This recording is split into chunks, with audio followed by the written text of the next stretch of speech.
Good morning to all of you. आप सभी का बहुत बहुत स्वागत। You are very welcome here on the channel Sambalpur tutorial 3M। और अभी एग्जाम्स महज 15 से 16 दिन बचे हुए हैं। एसएससी सीजीएल और सीएचएसएल के एग्जाम, और उसके बाद फिर एमटीएस के एग्जाम भी अपकमिंग है। क्योंकि एमटीएस का भी एग्जाम 20 जुलाई तक होना था, 1 जुलाई से 20 जुलाई के बीच में, लेकिन कोविड-19 की वजह से जो है यह भी पोस्टपोन्ड होकर के फिर नेक्स्ट अपकमिंग अनाउंसमेंट के लिए वेटिंग में है। देन हम लोग शुरू करते हैं जितने भी इंग्लिश का ग्रामर रूल्स है, और उसका क्रैश कोर्स 50 दिन क्रैश कोर्स हम लोग आज से करेंगे। बस एग्जाम से पहले 15 दिन में सारे के सारे रूल्स वगैरह है, या फिर जितने भी इंग्लिश से related idioms, phrase, antonyms, synonyms, vocabulary exercise, daily mock test, इन सारे चीज़ों पर हम लोग वर्क करेंगे। और आपको बस बना है रेगुलर जो है सारे एजुकेशनल वीडियोस को और एग्जाम ओरिएंटेड कंटेंट्स को आपको देखना है। चलिए हम लोग शुरू करते हैं। फर्स्ट रूल आज का हम लोग का है, यहाँ पर फर्स्ट टेंस से रिलेटेड सारे रूल्स हैं, और उससे कैसे किस टेंस में कौन सा वर्ड आ जाए तो उसको फिर किस टेंस में रखेंगे, उस सेंटेंस का वर्ब फॉर्म कैसा होगा, इस पर हम लोग आज देख रहे हैं रूल्स वगैरह। तो फर्स्ट नंबर रूल है, यदि seldom, usually, sometimes, often, everyday, यहाँ पर कौन कौन सा वर्ड है इसे चेक कर रहा है। जैसे सेल्डम हो गया, यूजुअली हो गया, समटाइम्स हो गया, ऑफन हो गया, एवरीडे हो गया, ये सारे हैबिट से रिलेटेड वर्ड्स हैं। या ऑलवेज हो गया कि ऑलवेज आई वर्क हियर, मैं हमेशा यहाँ पर काम करता हूँ। He usually go to, he usually goes to temple, वह रोज जो है शायद ही क्या करता है, मंदिर जाता है। तो इस प्रकार sometimes, often, every day I walk in the morning, रोज मैं सुबह में टहलता हूँ, पैदल चलता हूँ। तो एवरी डे हो गया, ऑफन हो गया, समटाइम्स हो गया, यूजुअली हो गया, सेल्डम हो गया, ऑलवेज हो गया। इन सब में से कोई भी वर्ड जो हैबिट या रेगुलर क्रियाकलाप से रिलेटेड हो, अगर सेंटेंस में आ जाए तो उस सेंटेंस का वर्ब फॉर्म कौन से, वर्ब फॉर्म जो होगा सिंपल प्रेजेंट टेंस में होगा। और सिंपल प्रेजेंट टेंस का स्ट्रक्चर क्या होता है, सब्जेक्ट प्लस V1 या V5 प्लस ऑब्जेक्ट। अगर नेगेटिव फॉर्म में हो तो सब्जेक्ट प्लस डू या does plus note plus V1 plus object. और जो भी वर्ड समटाइम्स, ऑफन, एवरीडे वगैरह लगाना है तो V1 के पहले हम लोग यूज करेंगे। फिर अगर इंट्रोगेटिव सेंटेंस हो तो डस या डू प्लस ये subject plus not plus V1 plus object plus question mark. या इसी को ऐसे भी लिख सकते हैं, डजंट या don't plus subject plus V1 plus object plus question mark. तो इन दिस में ये सारे के सारे स्ट्रक्चर हो गए सिंपल प्रेजेंट टेंस का। तो इसी फॉर्म में हम लोग को लिखने होंगे अगर seldom, usually, sometimes, often, everyday है या फिर ऑलवेज इस तरीके का हैबिट या रेगुलर क्रियाकलाप से रिलेटेड हैबिचुअल एक्शन आ जाए तो इसका एक एग्जाम्पल देख लेते हैं, एक उदाहरण हम लोग देखते हैं। ही अगर यहाँ पर ऐसे इस तरीके से एक सेंटेंस लिख दे, he is always talking nonsense, वो हमेशा बेवकूफी वाला बात करता है। ठीक है, तो यह सेंटेंस जो है गलत है। क्यों गलत है, क्योंकि ऑलवेज आ गया और यह प्रेजेंट कंटिन्यूअस फॉर्म में हो गया। Is, M, are plus V4 आ जाए तो वो प्रेजेंट कंटिन्यूअस फॉर्म में है, तो इसलिए ये गलत है। तो इसका सही फॉर्म क्या होगा, ही ऑलवेज टॉक्स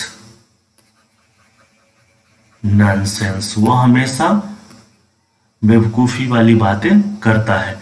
तो यह राइट फॉर्म हो गया। तो समझ गए होंगे कि ये सेंटेंस। फिर नेक्स्ट इसी तरीके से, how often do you go gymnasium. यह सेंटेंस भी प्रेजेंट इंडेफिनिट या सिंपल प्रेजेंट टेंस में है। तो ये एग्जाम्पल नंबर फर्स्ट था, ये एग्जाम्पल नंबर सेकंड है। तो दो उदाहरण आप लोग देख लिए। बाकी इसी तरीके से बाकी वर्ड्स को भी हम लोग प्रेजेंट इंडेफिनिट या सिंपल प्रेजेंट टेंस में ही इस्तेमाल करते हैं। चलिए, ये सारे पीडीएफ्स अगर आपको चाहिए, जितने भी नोट्स वगैरह या फिर सारे क्लासेस से रिलेटेड कंटेंट्स चाहिए, तो फिर आप हमारे टेलीग्राम चैनल को ज्वाइन कर सकते हैं। वहां से सारे पीडीएफ्स फ्री में डाउनलोड कर सकते हैं, क्योंकि वहीं पर अपलोड कर दिया जाता है। तो और उसका लिंक आपको हर वीडियोस के, हर क्लासेस का डिस्क्रिप्शन लिस्ट में जो है आपको मिल जाएगा, या फिर आप चैनल का अबाउट सेक्शन में जाएंगे, वहां भी आपको टेलीग्राम चैनल का लिंक मिल जाएगा, वहां से आप ज्वाइन कर सकते हैं। उसका कोई चार्जेस वगैरह नहीं है। चलिए, हम लोग नेक्स्ट रूल देखते हैं। अगर नेवर और ऑलवेज, नेवर और ऑलवेज के बारे में आप लोग सुने होंगे। नेवर और ऑलवेज के कई बार एरर आ जाते हैं, और अभी हम लोगों ने ऑलवेज को एक सिंपल प्रेजेंट टेंस में इस्तेमाल किया, लेकिन ऑलवेज को प्रेजेंट परफेक्ट में भी इस्तेमाल कर सकते हैं। ये खूबसूरती है नेवर और ऑलवेज के बारे में। तो नेवर और ऑलवेज दो ऐसे वर्ड हैं जिनको हम लोग सिंपल प्रेजेंट टेंस और प्रेजेंट परफेक्ट दोनों टेंस में इस्तेमाल करेंगे। अगर उदाहरण हम लोग को देखना हो तो एक उदाहरण के माध्यम से हम लोग समझ सकते हैं। उदाहरण जैसे एग्जाम्पल देख लेते हैं। फर्स्ट नंबर एग्जाम्पल यहाँ पर, एक नंबर में एग्जाम्पल ले लेते हैं यहाँ पर। He has always been a friend. He has always been friend of mine. वो हमेशा हमारा दोस्त रहा है, हमेशा से हमारा दोस्त रहा है। ठीक है, तो इस तरीके का यह कौन से टेंस में, प्रेजेंट परफेक्ट टेंस में भी ऑलवेज का इस्तेमाल किए। और ऑलवेज का इस्तेमाल हम लोग प्रेजेंट इंडेफिनिट या सिंपल प्रेजेंट टेंस में भी कर सकते हैं। उसका भी उदाहरण अभी देख लेते हैं। ही ऑलवेज टॉक्स नॉनसेंस। ही ऑलवेज टॉक्स नॉन सेंस। वह हमेशा बेवकूफी वाली बातें करता है। तो यहाँ पर दोनों उदाहरण में हम लोग ऑलवेज का इस्तेमाल किए। We have used always in both of the tenses, in simple present tense as well as in present perfect tense. Okay dear, in this way rule number second is over. चलिए, हम लोग rule number third देखते हैं। Third number rule क्या है? अगर if, when या whenever मिल जाए, ठीक से सुनिए, इफ, वेन या वेनेवर मिल जाए तो उसको भी हम लोग इंडेफिनिट फॉर्म में यूज करेंगे। चाहे सिंपल प्रेजेंट यानी प्रेजेंट इंडेफिनिट में यूज करें या पास्ट इंडेफिनिट में यूज करें, माने इंडेफिनिट फॉर्म का ही इस्तेमाल हमेशा करना है। इफ, वेन या वेनेवर का इस्तेमाल हो तो ठीक है। और इफ के बाद फ्यूचर में शैल विल का इस्तेमाल होता नहीं है, तो वहां पर इंडेफिनिट में हम लोग जाएंगे नहीं, लेकिन प्रेजेंट इंडेफिनिट और पास्ट इंडेफिनिट में इस्तेमाल कर सकते हैं इफ, वेन, वेनेवर को। एज फॉर एग्जांपल के तौर पर हम लोग समझ लेते हैं। यहाँ पर उदाहरण देख लेते हैं वेनेवर से related. whenever he gets time, he watches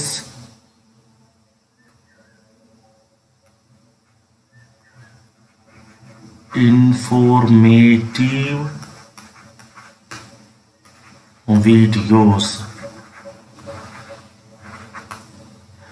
जब भी उसे समय मिलता है वह जानकारी से भरा वीडियो देखता है। ठीक है, तो इन दिस वे हम लोगों ने व्हेनेवर का इस्तेमाल इंडेफिनिट फॉर्म में किया।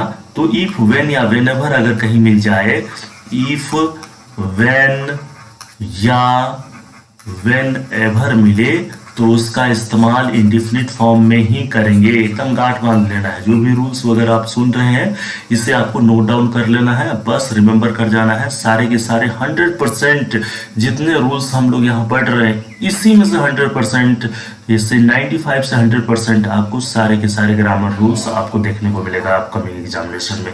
चलिए फिर हम लोग नेक्स्ट रूल देखते हैं। जिसमें कहा जा रहा है प्रेजेंटली हो, एट प्रेजेंट हो, एट द मोमेंट हो, नाउ हो या स्टिल हो। Presently, at present, now, eight the moment, now या स्टिल, इसमें से कोई भी वर्ड मिल जाए तो इसको प्रेजेंट कंटिन्यूअस फॉर्म में ही रखना है। क्योंकि प्रेजेंट कंटिन्यूअस एक ऐसे काम के बारे में बताता है जो थोड़ी देर के लिए चल रहा है या किया जा रहा है। ठीक है, प्रेजेंट कंटिन्यूअस ऐसे काम के बारे में बताता है जो थोड़ी देर के लिए चल रहा है या फिर किया जा रहा है। और प्रेजेंट कंटिन्यूअस का स्ट्रक्चर होता है subject plus is M R plus object active form में होता है। ठीक है, या पैसिव फॉर्म में ऐसे भी लिख सकते हैं subject plus is M R plus being plus V4 V3 plus object. तो और इसमें presently, at present, at the moment, now या स्टिल लगाइए तो ये इस स्ट्रक्चर में आपको लिखने होंगे। ठीक है, तो इस प्रकार ये presently, at present, at the moment, now या स्टिल का इस्तेमाल प्रेजेंट कंटिन्यूअस फॉर्म में होता है। उदाहरण क्यों ना समझे हम लोग, एक उदाहरण के तौर पर समझ लेते हैं। जैसे कहा जाए don't disturb him, he is studying, he is studying at the moment। ठीक है, अभी उसे डिस्टर्ब मत करो, वह अभी पढ़ाई कर रहा है। ठीक है, don't disturb him, he is studying at the moment, उसे डिस्टर्ब मत करो क्योंकि वह इस क्षण पढ़ाई कर रहा है। एट द मोमेंट लग गया, इसका मतलब यह प्रेजेंट कंटिन्यूअस फॉर्म में ही स्ट्रक्चर होना चाहिए, लेकिन एरर दे दे आपको किसी और टेंस में लगा करके don't disturb him, he has been studying, he has been studying at the moment कर दे तो गलत हो जाएगा, क्योंकि प्रेजेंट परफेक्ट कंटिन्यूअस फॉर्म में इसे नहीं रखना है, परफेक्ट कंटिन्यूअस में नहीं ले जाना है, बस प्रेजेंट कंटिन्यूअस फॉर्म में ही लिखना है। तो रूल नंबर 4 हम लोग का कंप्लीट है। चलिए रूल नंबर 5 देख लेते हैं। रूल नंबर 5 है, जैसे यहाँ पर अगर आपको कुछ ऐसी वर्ब्स आ जाए, ठीक है, जैसे ये सब वर्ब्स आ जाए तो इसको कंटिन्यूअस फॉर्म में ये सब वर्ब को इस्तेमाल नहीं करते हैं हम लोग।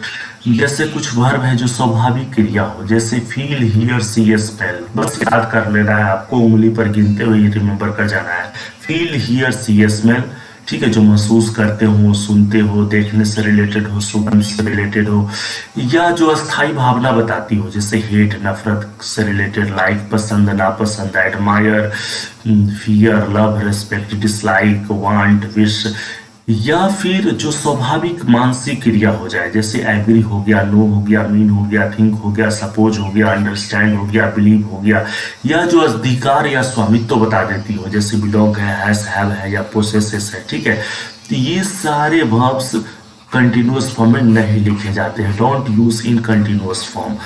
तो आपको एरर जो है, ग्रामेटिकल एरर से रिलेटेड क्वेश्चन आपको इसी वर्ब से रिलेटेड आपको पूछ देगा, जो कि कंटिन्यूअस फॉर्म में लिख देगा। जैसे बोलते हैं ना, ही इज फीलिंग कोल्ड, अगर लिख दे ही इज फीलिंग कोल्ड, वह ठंडा महसूस कर रहा है।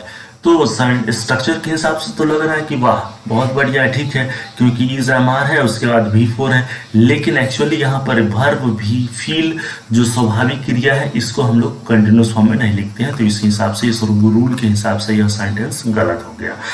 तो इसको हम लोग को लिखना क्या होगा, ही फील्स कोल्ड, वह ठंडा महसूस करता है। ठीक है, तो ये इसको इंडेफिनिट फॉर्म में लिख दिए हम लोग, तो यहाँ पर यह करेक्ट है। चलिए नेक्स्ट रूल है हम लोग के पास, 6 नंबर रूल है, अगर सो फार, अप टिल नाउ या एवर, ये 3 वर्ड मिल जाए, ठीक है, सो फार, अप टिल नाउ या एवर, ये 3 वर्ड्स आपको कहीं भी मिल जाए तो जरूर चेक करिए कि क्या वह सेंटेंस प्रेजेंट परफेक्ट में है। आप कहेंगे कि सर प्रेजेंट परफेक्ट का स्ट्रक्चर पता नहीं है मुझे, तो स्ट्रक्चर देखिए ना आप, सब्जेक्ट प्लस हैज या have plus V3 plus object form में होना चाहिए। क्या इस फॉर्म में है? तो जैसे एक उदाहरण से भी आप समझ लीजिए, अगर कोई थोड़े से भी कंफ्यूजन है तो उदाहरण से वो कंफ्यूजन आपकी मैं दूर कर देता हूँ। जैसे यहाँ पर लिख दिए, have you ever, THOUGHT, thought of going abroad, क्या आपने कभी बाहर विदेश जाने की सोचा है? ठीक है, तो यहाँ पर एवर आया तो जरूर हम चेक करेंगे कि क्या यह प्रेजेंट परफेक्ट में है। प्रेजेंट परफेक्ट का स्ट्रक्चर ये है, तो ये इंट्रोगेटिव स्ट्रक्चर में है। हैज हैव को पहले लिख दीजिए ना आप। अगर इंट्रोगेटिव स्ट्रक्चर लिखना हो तो पहले हैज या have plus subject plus V3 plus object plus question mark, तो इस फॉर्म में लिखेंगे। तो यहाँ हैव है प्लस सब्जेक्ट है, उसका नेबर है V3 थॉट, थिंक का V3 फॉर्म थॉट हो गया ऑफ गोइंग अब्रोड। तो यहाँ पर ये बिल्कुल ठीक है। तो यही आपको चेक करना, अगर कोई दूसरा सेंटेंस होता, कोई दूसरा टेंस में फॉर्म में होता और वहां पर सो फार अप टिल नाउ या एवर लगा होता तो वह स्ट्रक्चर गलत होता, उसको करेक्ट करके इस स्ट्रक्चर में हमें लिखने होते। चलिए हम लोग नेक्स्ट देख लेते हैं, येट के बारे में समझते हैं। रूल नंबर 7 है, अगर कहीं पर येट मिल जाए तो येट का यूज हम लोग प्रेजेंट परफेक्ट में ही करेंगे, लेकिन नेगेटिव फॉर्म में करेंगे। प्रेजेंट परफेक्ट का स्ट्रक्चर अभी हम लोगों ने देखा, सब्जेक्ट प्लस हैज या have plus V3 plus object. तो इसी फॉर्म या स्ट्रक्चर में हम लोग को येट का यूज करना है, नेगेटिव फॉर्म में करना है। जैसे Ravi Mohan has not received the letter yet. Ravi Mohan अब तक भी पत्र रिसीव नहीं कर पाया है, ठीक है। तो यहाँ पर येट का यूज तो किए, अगर नॉट नहीं रहता, Ravi Mohan has received the letter yet माना तो अभी तक वह पत्र प्राप्त कर चुका है। तो इस सेंस में हम लोग को येट का यूज नहीं करना है, क्योंकि पॉजिटिव कॉन्नोटेशन में येट का यूज होता ही नहीं है। येट का use always we use yet in the negative connotation and in always in present perfect tense. So we have to pay attention on this two point. दो बिंदु पर हमें ध्यान रखना है, एक तो प्रेजेंट परफेक्ट में इसका यूज होगा, दूसरा नेगेटिव सेंस में यूज होगा येट का। अगर यहीं पर आपको एरर मिल जाए, पॉजिटिव में नोट ना रहे तो आप गलत कर देंगे, या फिर कोई दूसरा टेंस का स्ट्रक्चर हो तो भी आपको उसी में एरर ढूंढना है, उस पार्ट में एरर हो जाएगा और उसको फिर आप करेक्ट कर सकते हैं। चलिए नेक्स्ट रूल की तरफ हम लोग बढ़ते हैं। वाह, बहुत बढ़िया रूल आ गया जी। Since plus point of time और for plus period of time, ये दो रूल तो हमारा बहुत बढ़िया है, बेस्ट है। तो यहाँ पर since plus point of time और period plus period, 4 plus period of time, ठीक है। जैसे for 4 hours, for 3 years, for 5 years.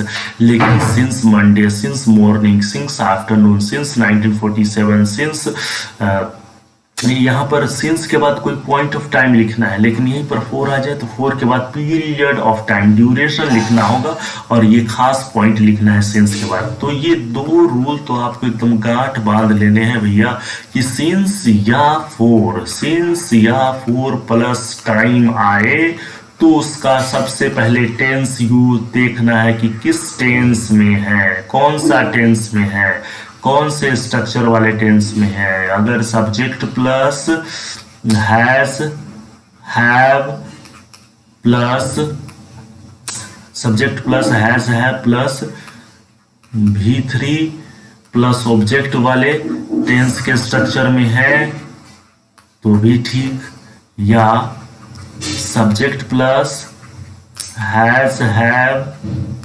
Plus been plus V4 plus object वाले स्ट्रक्चर में है तो भी ठीक। तो ये दोनों स्ट्रक्चर में होना चाहिए, अर्थात प्रेजेंट परफेक्ट में हो तो भी चलेगा, प्रेजेंट परफेक्ट कंटिन्यूअस में है तो भी चलेगा, या कभी कभी प्रेजेंट इंडेफिनिट फॉर्म में भी सिंस या 4 प्लस टाइम का इस्तेमाल करते हैं। लेकिन सेंस देखना पड़ेगा कि उस सेंटेंस का मीनिंग क्या है। चलिए हम लोग इसी को दूसरे स्लाइड्स में समझ लेते हैं। एक उदाहरण के तौर पर, जैसे पास्ट में कोई काम हुआ है, ठीक है, और अभी वह नहीं चल रहा है और उसमें 4 या सिंस लगा है, तो उसको हम लोग प्रेजेंट परफेक्ट टेंस में यूज करेंगे। एज फॉर एग्जाम्पल हम लोग देख लेते हैं यहाँ पर।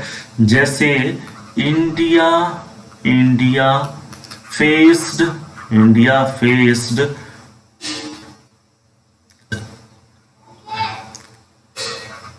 4 foreign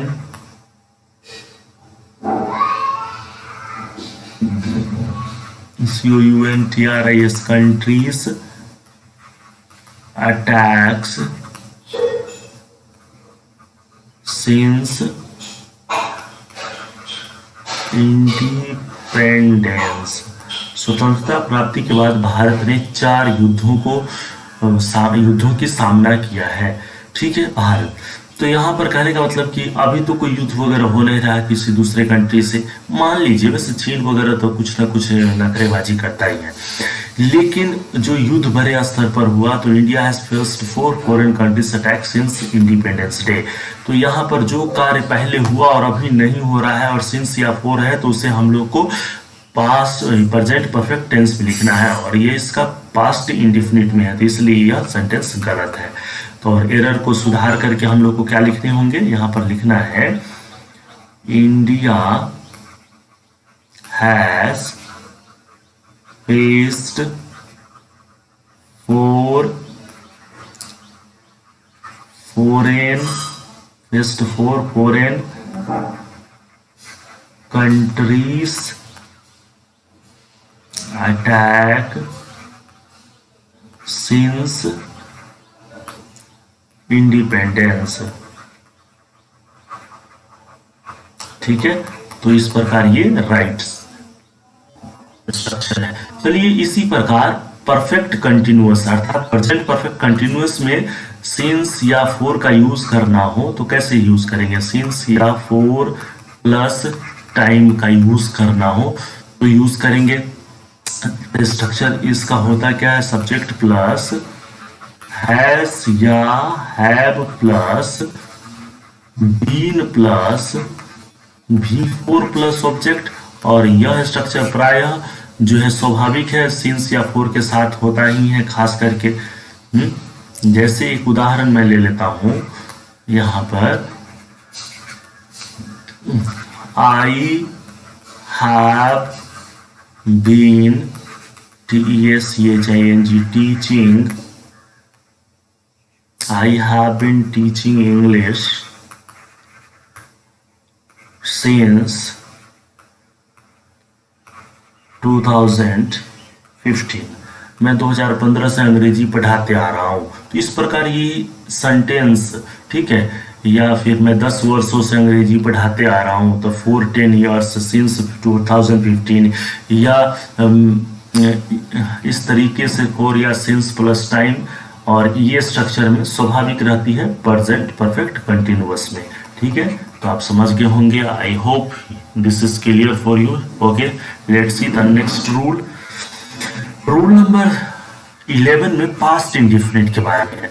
पास्ट इंडिफिनिट का वैसे स्ट्रक्चर क्या होता है बंधु, स्ट्रक्चर होता है subject plus V2 plus object. ठीक है, तो ये स्ट्रक्चर खास करके हमें रिमाइंड कराती है, या फिर ऐसे लिख सकते हैं अगर नेगेटिव में लिखना हो तो subject plus did didn't plus V1 plus object, या इसी को इंट्रोगेटिव स्ट्रक्चर लिखना हो तो डिड या didn't plus subject plus V1 plus object plus question mark आ जाए। ये सब स्ट्रक्चर हो या WH वाली स्ट्रक्चर हो तो ये सब तो स्ट्रक्चर पास्ट इंडेफिनिट का स्ट्रक्चर है। लेकिन हमारे कहने का मतलब यहाँ पर रूल ये यूं होना चाहिए, अगर कोई वाक्य में भूतकाल को बताने वाला कोई शब्द लगा हो तो उसको हम लोग पास्ट इंडेफिनिट अर्थात V2 में लिख सकता है। भूतकाल को बताने वाला स्ट्रक्चर शब्द जैसे स्टडी हो गया, हाँ, प्रीवियस डेज हो गया, ठीक है, प्रीवियस डेज हो गया। तो इस प्रकार ये सब जो वर्ड्स है अगर आ जाए तो उसे V2 में ही लिखेंगे। जैसे उदाहरण के तौर पर समझ लीजिए, I don't no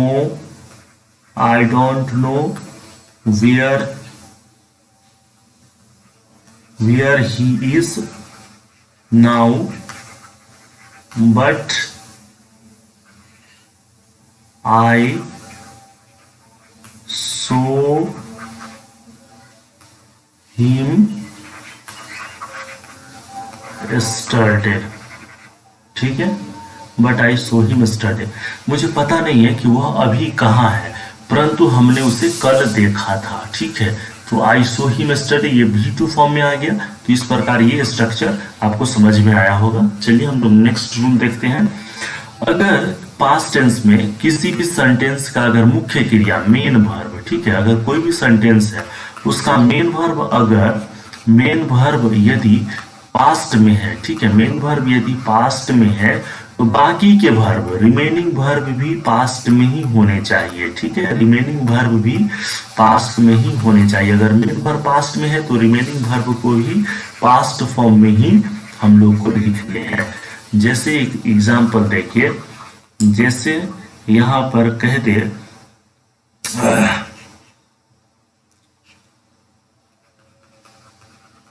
nobody had answered the questions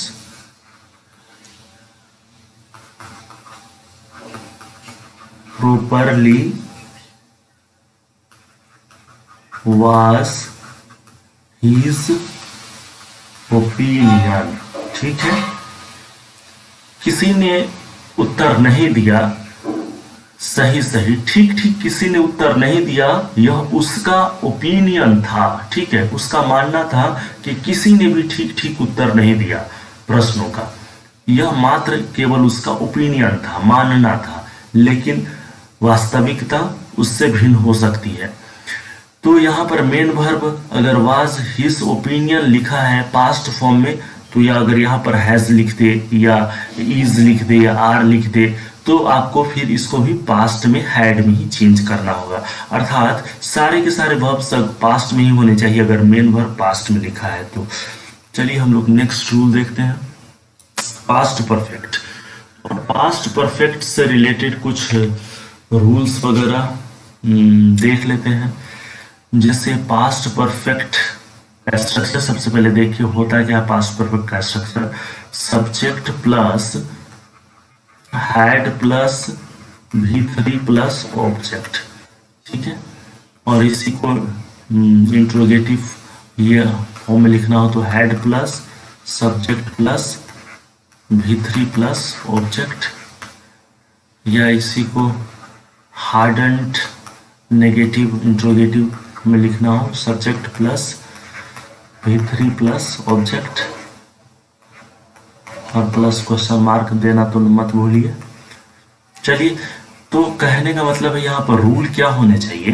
rule जो होना चाहिए, अगर दो वाक्य पास्ट में हो, कोई दो सेंटेंस पास्ट में हो, ठीक है, दो सेंटेंस पास्ट में होने चाहिए और एक सेंटेंस पहले खत्म हुआ, ठीक है, एक पहले खत्म हुआ और दूसरा उसके बाद खत्म हुआ, ठीक है, एक पहले खत्म हुआ और दूसरा उसके बाद खत्म हुआ।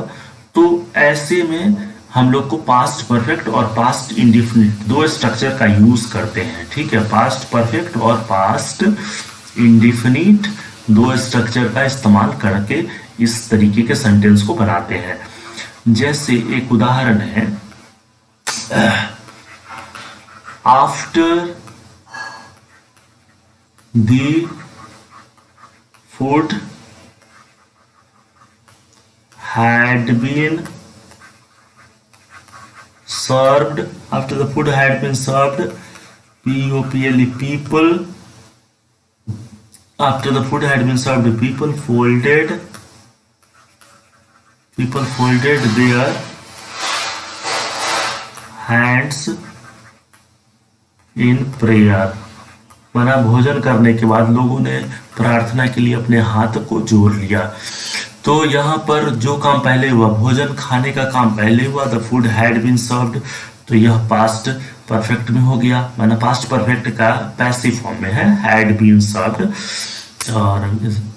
और फिर दूसरा जो हाथ जोड़ने का कार्य है, फोल्डेड, पीपल फोल्डेड, यह पास्ट इंडिफिनिट में। तो दो स्ट्रक्चर के हिसाब से हम लोग इस तरीके के सेंटेंस को कंप्लीट करते हैं, और ऐसा सेंटेंस आफ्टर या बिफोर लगना स्वाभाविक होता है।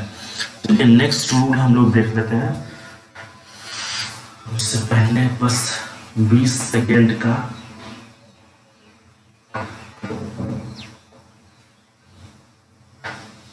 ब्रेक।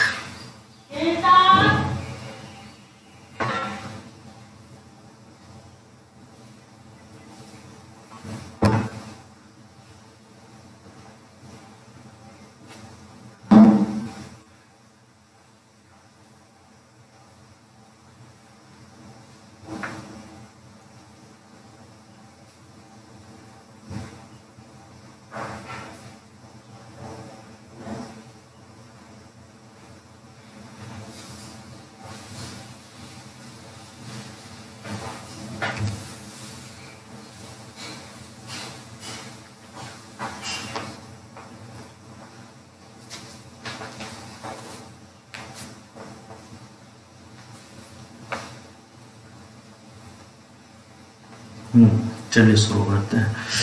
फ्यूचर इंडेफिनिट, तो सबसे पहले फ्यूचर इंडेफिनिट का स्ट्रक्चर होता क्या है, लेकिन यहाँ पर फ्यूचर इंडेफिनिट नहीं लिखना है, यहाँ फ्यूचर परफेक्ट, ठीक है, ये इंडेफिनिट गलत है, यहाँ पर करना क्या है, फ्यूचर परफेक्ट लिखना है, फ्यूचर परफेक्ट। तो फ्यूचर परफेक्ट का स्ट्रक्चर क्या होता है, स्ट्रक्चर होता है सब्जेक्ट प्लस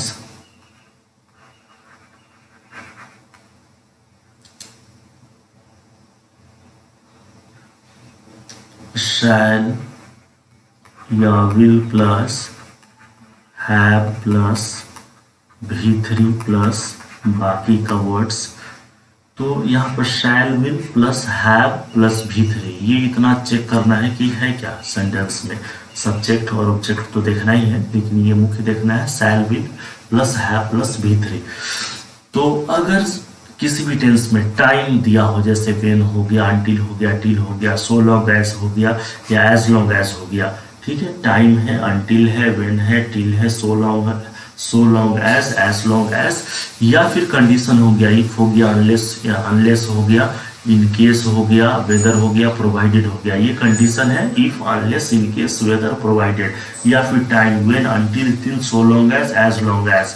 अगर ये सब आए तो ठीक इसके तुरंत बाद वाले, इसके तुरंत माने इसके ठीक ठीक या साथ साथ बाद में शैल विल या मॉडल ऑक्सिलरीज का इस्तेमाल नहीं करते हैं हम लोग, ठीक है। इसके बाद कोई दूसरा सेंटेंस हो उसी में तो हम लोग शैल विल का इस्तेमाल करेंगे या फिर मॉडल ऑक्सिलरीज का इस्तेमाल करेंगे, लेकिन यहाँ पर नहीं करेंगे। तो जैसे उदाहरण में देख लेते हैं, जैसे उदाहरण है एक,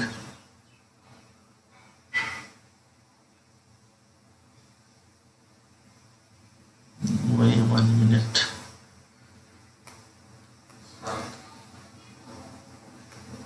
हम लोगों ने कुछ मिस्टेक किया,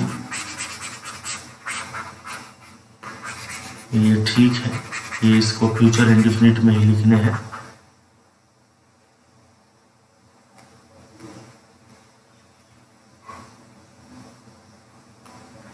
फ्यूचर इंडेफिनिट में ही लिखना है।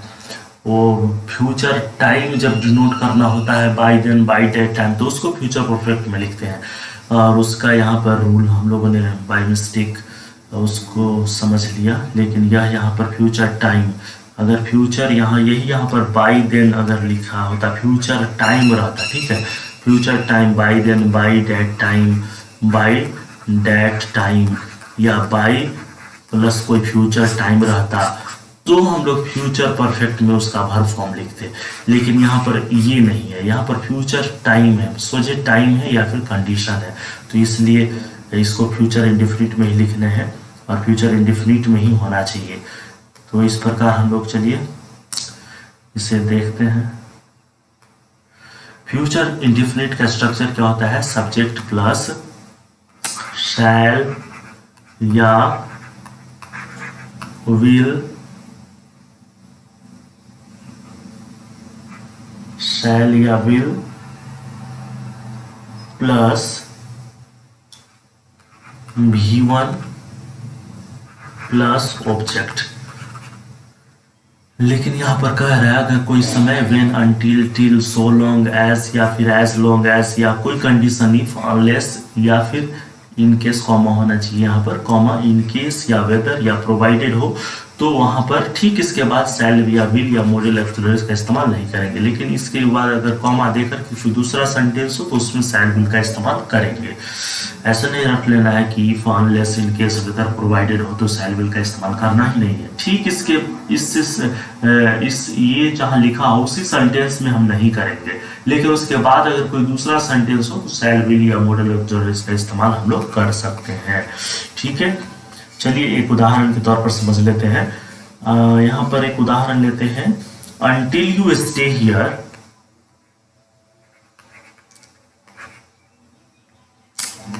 until you stay here, comma, how will you meet the chairman? How will you meet the chairman? ठीक है, तो यहां पर until you stay here ठीक है, क्योंकि until के ठीक सटा हुआ जो सेंटेंस है इसमें शैल विल या मॉडल ऑब्जर्वेंस का इस्तेमाल नहीं हुआ। कॉमा के बाद how will you meet the chairman इसमें हो सकता है शैल विल का इस्तेमाल, इसलिए यह सेंटेंस सही है। लेकिन यही अगर लिखा होता until you will stay here तो इसे आपको गलत करके और फिर से इसे करेक्ट करना होता।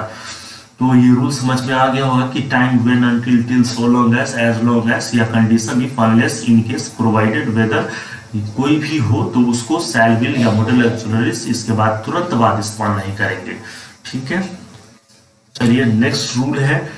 वैसे इंट्रोगेटिव सेंटेंस में जैसे सिंपली तौर पर हम कह सकते हैं आई या वी के साथ हम लोग शैल या विल का इस्तेमाल सामान्य तौर पर करते हैं। शैल या विल दोनों में से किसी का भी इस्तेमाल सामान्य तौर पर करते हैं। कोई भी पर्सन के साथ शैल या कोई भी पर्सन के साथ विल का इस्तेमाल सामान्य है।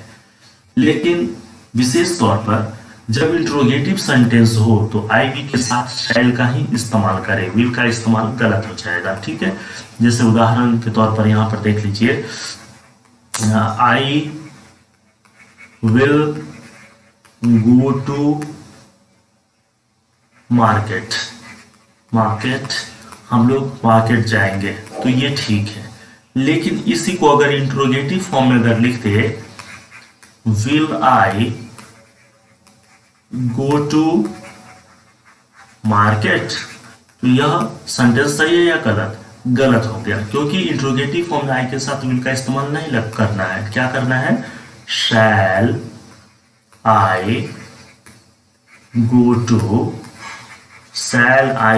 to market। तो यहां पर आई या वी के साथ शैल का इस्तेमाल करेंगे, ये सही है। चलिए नेक्स्ट रूल देखते हैं।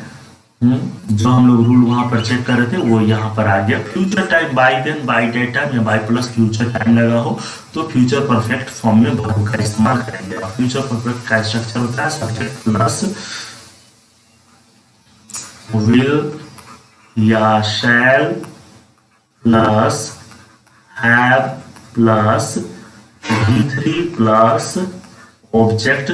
ठीक है, तो इसी का इंट्रोगेटिव करना हो तो विल या शैल पहले कर दे, फिर subject plus have plus V3 plus object, या नेगेटिव स्ट्रक्चर तो विल या शैल plus not have plus V3 plus object, ऐसे भी लिख सकते हैं। चलिए तो एक उदाहरण इसका देख लेते हैं। एक उदाहरण के तौर पर समझते हैं। वी होप, हम लोगों को आशा है। क्या आशा है? वी होप डैट बाय 2025 तक, ठीक है, बाय 2025 AD INDIA इंडिया, बाय 2025 AD India will have been a developed country, ठीक है, भारत एक विकसित देश होगा। तो यहाँ पर बाई 2025 आ गया, means by plus date, by plus time आ गया, या बाई देन रहता, या by plus future time, future time है बाई के पास। तो यहाँ पर ये स्ट्रक्चर में है बाई प्लस टाइम है, यहाँ पर बाई 2025 AD है, माना बाई प्लस टाइम लिखा है। तो इसका मतलब इसको हम लोग फ्यूचर परफेक्ट स्ट्रक्चर फॉर्म में इस सेंटेंस को लिखना है। तो क्या है, क्या चेक कर लेते हैं। India will have been a developed country, बिल्कुल है। इंडिया के पास, इंडिया सब्जेक्ट हो गया, विल है, फिर हैव है, उसका भी3 फॉर्म, बी का भी3 फॉर्म बीन है, और ए डेवलप्ड कंट्री। तो ये ठीक सेंटेंस है। यही अगर कोई दूसरा सेंटेंस का स्ट्रक्चर दे देता और बाई प्लस टाइम लिख देता, या बाई प्लस देन लिख देता, या बाई प्लस कोई फ्यूचर टाइम, या बाई प्लस डेट टाइम लिख देता, तो आपको उस टेंस का स्ट्रक्चर को फिर से इंप्रूव करना होता है। सेंटेंस इंप्रूवमेंट में आपको इंप्रूव करके इस स्ट्रक्चर फॉर्म में लिखना होता है। तो ये रूल था। चलिए इस रूल को भी हम लोगों ने समझा। नेक्स्ट कंडीशनल सेंटेंस है हम लोग के पास। इस कंडीशनल सेंटेंस को चेक कर लेते हैं। कंडीशनल सेंटेंस जनरली इफ से शुरू होता है, और यहाँ पर दो कंडीशनल सेंटेंस के बारे में हम लोग डिस्कस करेंगे। तो ये फर्स्ट नंबर कंडीशनल सेंटेंस देख लेते हैं, फिर नेक्स्ट दूसरा भी चेक करेंगे। if प्लस पास्ट इंडिफिनिट या subject plus would plus V1, V2 नहीं, वुड प्लस V1, ठीक है, यहाँ V2 लिख दिया, V2 टाइप हो गया, गलत है, V1 करना है यहाँ पर, ठीक है, वुड प्लस V1। तो if प्लस पास्ट इंडिफिनिट, और पास्ट इंडिफिनिट का स्ट्रक्चर क्या होता है, सब्जेक्ट प्लस V2 होता है, ठीक है, या और सब्जेक्ट यहाँ पर वुड प्लस V1। तो इस फॉर्म में आपको लिखते ही है, और उसके पहले इफ यूज करना है। जैसे एग्जांपल ले लेते हैं, और इसका स्ट्रक्चर जैसे if I were a bird, अगर मैं पक्षी होता, if I were a bird I would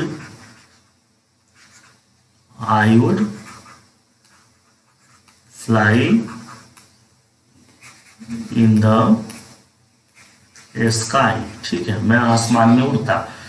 तो यहां पर स्ट्रक्चर इफ ठीक है, फिर आई वेयर पास्ट इंडिफिनिट है, ठीक है, ए बर्ड, फिर next subject plus would plus V1, ठीक है। तो इस स्ट्रक्चर में ये सही है। लेकिन इसको ऐसे भी लिख सकते हैं, अगर इफ का यूज नहीं करना हो तो इसका सेम मीनिंग इस तरीके से भी बन सकता है। वर को पहले लिख दीजिए, were I a bird, were I a bird I would fly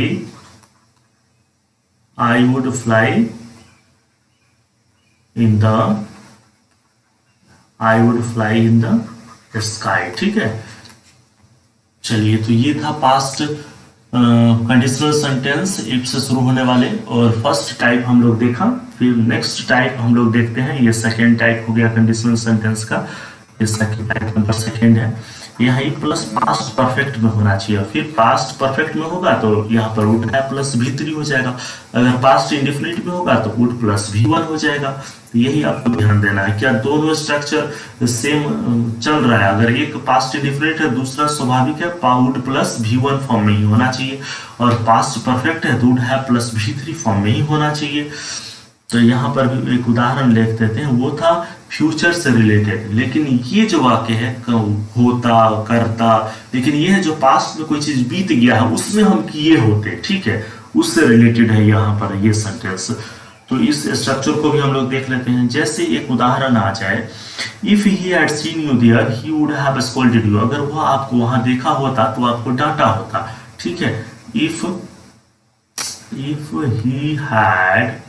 he had seen you, if he had seen you there, he would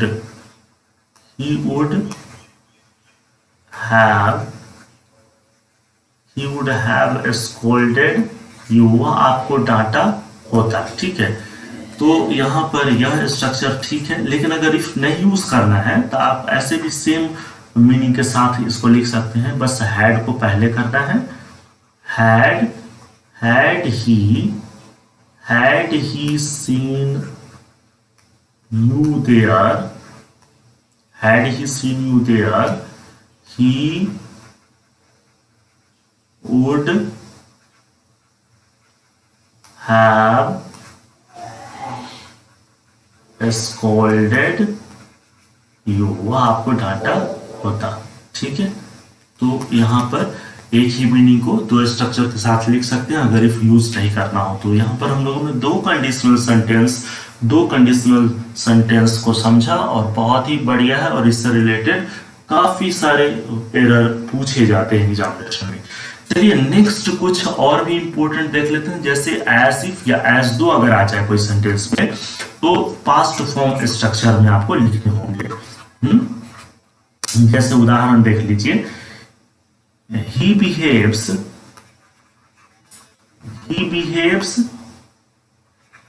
as if, he behaves as if, या as दो कर लीजिए, as if he were a president, वो ऐसे behave करता है जैसे कि वह राष्ट्रपति है। ठीक है, तो इस सेंटेंस को हम लोग पास्ट इन फॉर्म में यूज किए, और एज इफ या एज दो मानो वो ऐसे बिहेव करता है मानो कि वह राष्ट्रपति है।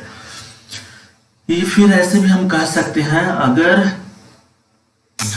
काल्पनिक परिस्थिति को बताना है तो एज इफ या एज दो का इस्तेमाल करते हैं और उसके साथ वर्ब का फॉर्म V2 में यूज करते हैं। चलिए नेक्स्ट रूल है हम लोग के पास, इट इज हाई टाइम या इट इज टाइम। यह भी सेंटेंस काफी इंपॉर्टेंट है और कई बार एसएससी के एग्जाम्स में पूछे जा चुके हैं, तो इसको भी हम लोग पास्ट इंडिफिनिट फॉर्म में ही लिखते हैं। जैसे उदाहरण से हम लोग समझ लेते हैं, इट इज टाइम या हाई टाइम लिखिए, it is time we started, it is time we started the match. ठीक है, चलिए नेक्स्ट रूल, विश अगर आए माना काश, ठीक है, तो फिर या इच्छा प्रकट करना हो, इच्छा जताना हो, इफ ओनली माना काश, इच्छा जताना हो, विश माना इच्छा जाहिर कर रहे हैं किसी चीज के बारे में, तो उसका स्ट्रक्चर ऐसे होना चाहिए, subject plus wish past indefinite करिए या फिर इसके बदले में वुड प्लस V1 लगाइए।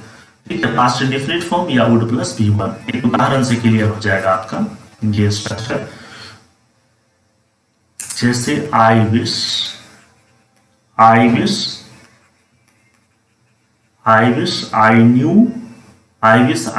His name, I wish I knew his name. या इसको ऐसे लिख सकते हैं, आई विश आई न्यू ना लिख करके I would know his name. ठीक है, यहां पर ध्यान क्या देने वाली बातें हैं, ध्यान ये देना है कि अगर पास्ट इंडिफिनिट है तो भी सब्जेक्ट प्लस V2 लिखना है। ठीक है, आई न्यू, अगर ये पास्ट इंडिफिनिट यूज नहीं करना है, इसके बदले में वुड प्लस V1 लिख सकते हैं, वुड प्लस V1। ठीक है, तो I wish I would know his name. चलिए नेक्स्ट रूल की तरफ। नेक्स्ट रूल, इफ ओनली, माना यहाँ पर इसका मतलब भी होता है काश, तो फिर अगर इफ ओनली से रिलेटेड तो ये स्ट्रक्चर यूज कर सकते हैं, if only plus subject plus past indefinite, या फिर वुड प्लस V1 यूज करना है, यहाँ पर V2 यूज नहीं करना है, V1 यूज करना है। इसको भी उदाहरण से समझ लेते हैं। ठीक है, if only I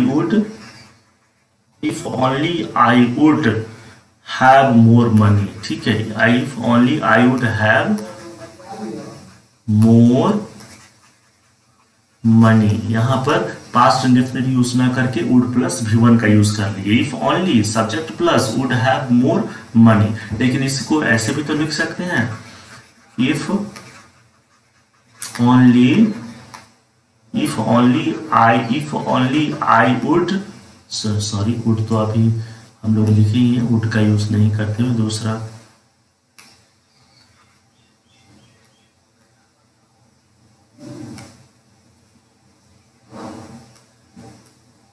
if only if only I had more money, ठीक है, if only I had more money, ये दोनों सेंटेंस ठीक है। चलिए हम लोग नेक्स्ट स्ट्रक्चर कुछ देख लेते हैं इन्फिनिटिव रूल्स के बारे में। तो इन्फिनिटिव रूल्स हैं, इसके बारे में हम लोग नेक्स्ट अगले दिन क्लास करेंगे। इन्फिनिटिव नॉन फाइनाइट वर्ब से रिलेटेड है, एक finite verb, non finite verb में इन्फिनिटिव हो गया, जिरंड हो गया, पार्टिसिपल हो गया। बस आज तक इतना ही, फिर हम लोग नेक्स्ट डे अगले रूल्स हम लोग देखेंगे नेक्स्ट क्लासेस में। चलिए फिर हम लोग अगले क्लास में मिलते हैं, तब तक के लिए take care and good bye.